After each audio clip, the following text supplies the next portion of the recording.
A dead man's bank account drained of more than $130,000 in just a few weeks. It happened after investigators say a worker at a Florida moving company stole the man's bank account information, then went on a spending spree. And ever since, the dead man's family has pleaded with Truist Bank to investigate their fraud complaint. Well, that bank is headquartered here in Charlotte, and the family turned to Queen City News for help. Here's Chief Investigator Jody Barr with tonight's moving money investigation. Okay, so this is showing you the checks that passed through the account starting in December of 21 and so on. That's the last legitimate check I wrote. That check is number 1123, and as you can see here, it's the estate of James Leslie McLean Jr. with me as the executor. If you go to this check, it's not even in sequence. It's not 1124 like it should be. It's 5001. Perran Davis still can't believe his bank missed it. I can't even make this out, but it's to a website address. So it's not even a proper identifier, but they put our account information down here. They cashed that check. And instead of it having the proper identifying information here, it has Kayla Johnson at 41st Southeast 51st Street in Miami. And they cashed this check. Do you know a Kayla Johnson in Miami? No, absolutely not. Between December and February, someone drained Perran Davis's account of every bit of the $133,000 in it. And it's not my money, it's the money of my deceased father. It's his estate account. I'm responsible for that. I have to report to the probate court about that. So what am I supposed to do? Tell them, oh, well, the money's gone? I can't do that. Bank statements show multiple electronic payment transfers and checks Davis says he never wrote, made out to people and places he's never heard of. So they're using our account information down here, but they're putting random people's names and addresses here, and the bank's been cashing these checks. Davis opened the account after his father died. The withdrawal started in November when Davis paid Imperial Freight Lines LLC out of Florida to move his father's belongings. On November 12th and 22nd, Davis made 2 payments to Imperial Freight Lines totaling $3,500. His bank statement shows Imperial hit his account again for $1 the following day. Then the party started. Starting the day after the move was completed until February, they depleted the account over $130,000.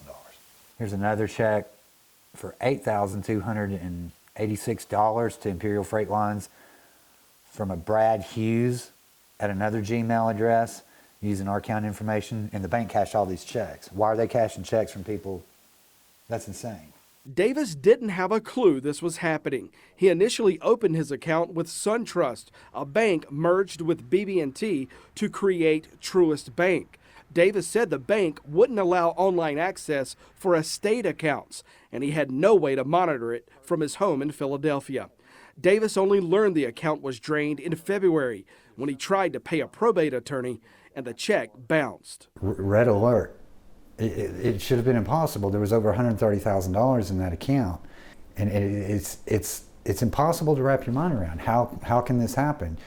I thought that I was dealing with a reputable bank that had safeguards in place, and they obviously failed. Davis suspected the moving company of stealing his money. He called his bank and filed a fraud report, which seemed to get his bank's attention. After I filed the fraud case on the 11th, I got 4 emails between the 14th and the 18th saying, oh, you have a potential fraud alert. You need to get online and check your account. So they didn't bother to do this while the fraud was happening. This is after all the money was gone. And then they're telling me to log in online and check my account when they wouldn't allow the estate account to have online access. And then after all the money's gone, then they start blowing my email up saying, oh, there's fraud. We're seeing a higher than normal level of activity. Why didn't they do it when the fraud was happening? There's multiple banks across the country, not just in Broward County, right across the United States. Perran Davis also contacted Lauderhill Police Detective Richard Clarke for an investigation. You've uncovered what appears to be a pretty large case of fraud. Absolutely, yes.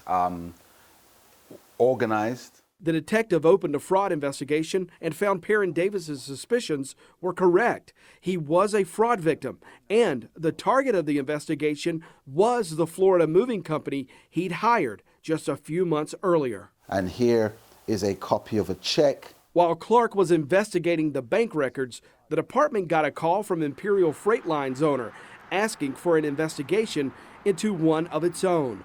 The company accused an employee of faking moving contracts, using stolen banking information to pay the contracts, and the worker would get paid commission.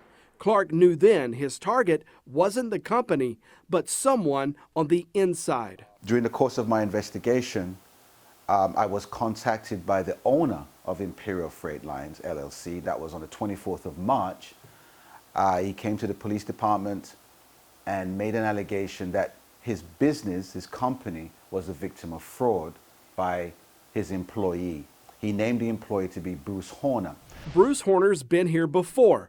Lauderhill police confirm this Bruce Horner is the same Bruce Horner investigated by the Secret Service in 2007, an investigation that led federal prosecutors to charge Horner with stealing credit card information from customers of his Florida restaurant, then taking $100,000 from them.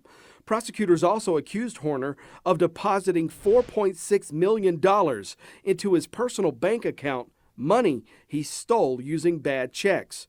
Horner pleaded guilty the following year, and a judge sentenced him to more than 7 years in federal prison. When we searched the vehicle, these are just photographs of a couple of the sheets we took from the notebook. And inside his vehicle were about 11 notebooks. And inside those notebooks are records of routing and account numbers for different account holders, numbering 55. Meaning somewhere out there, investigators are looking for 55 other potential victims. Now, 14 years after his federal conviction, Bruce Horner is facing prosecution again. And that's when I made contact with Mr. Horner, visited him at his employer, and arrested him there. We went to Lauderhill, Florida to find Imperial Freight Lines, LLC, which turns out is on the second floor of the Truist Bank building. You can't even make that up. Talk about irony. The same bank Perran Davis is fighting with now. I mean, this is how much notes I have. At the same bank, Yeah. Lauderhill police accused the Imperial Freight Lines employee of stealing $133,000 from. All right, let's go. We made several attempts over the course of 3 weeks to speak with Imperial Freight Lines owner. We didn't get a response, so we went to the company's Florida office where police arrested Bruce Horner just a few weeks ago. How you doing? Hi, how's it going? Good, good. I'm looking for Mr. Hoffman. Not in here, not in this office, bro. I mean, not that I know of. This is last name. Imperial? Yeah, it is. Okay. I called last week and left a message. I'm with Fox News out of Charlotte. And haven't heard back, so we were trying to find some way to get a hold of them. We're about to run a news report on Bruce Horner and the allegations with him, and Okay. we're trying to get someone from here to talk with us. So. Yeah, well, if you'll call back, I mean, you know, that's all I can tell you. Okay. Okay. I'll give him another shout. Thank you. Do you think Imperial set themselves up for what's happened now? Absolutely. A simple background check would have done it. A phone call, it's easy. Or like you and I did. Get on the website and type the guy's name in and you find it. They set themselves up not only for me and the other 50 people, but they brought this on themselves. You don't put a wolf in the hen house and expect things to be okay. When we interviewed Davis last month, he hadn't heard from Truist Bank in nearly a month. The bank's credited Perran Davis around $112,000 so far, but Davis says the bank still, 3 months later, owes him more than $21,000 to correct the fraud the bank missed. This was 2 hours, 31 minutes, and 34 seconds. After weeks of calls and waiting and no help from Truist, Davis had nowhere else to turn. What are you supposed to do? I don't know. That's why I called you guys. Everything that could have failed did fail. And I don't know at this point that there's anything that they could do to reestablish their trust. Fool me once, shame on you. Fool me twice, shame on me. We asked Truist Bank for an interview to explain what happened here. Citing privacy laws, the bank declined and sent us a statement instead. thanking us for letting them know about Perran Davis. Truist also denied any broad-based fraud trouble, but the bank says it had complaints from customers related to debit cards in February, which did delay response times. Perran Davis isn't alone. The internet is littered with dozens of complaints about Truist, even a Facebook page where people have united to share their stories about Truist Bank. Imperial Freight Lines owner Christopher Hoffman finally called me back last week. He would not answer any of our questions, including whether the company ran a background check on Bruce Horner before hiring him. Hoffman says Imperial Freight Lines is cooperating with the criminal investigation. Bruce Horner also did not respond to messages I left for him with his family members. As for Perran Davis, Truist Bank contacted him Friday to tell him the bank's fraud unit has an active investigation into his case. The bank, though, still has not credited his account the remaining $21,000.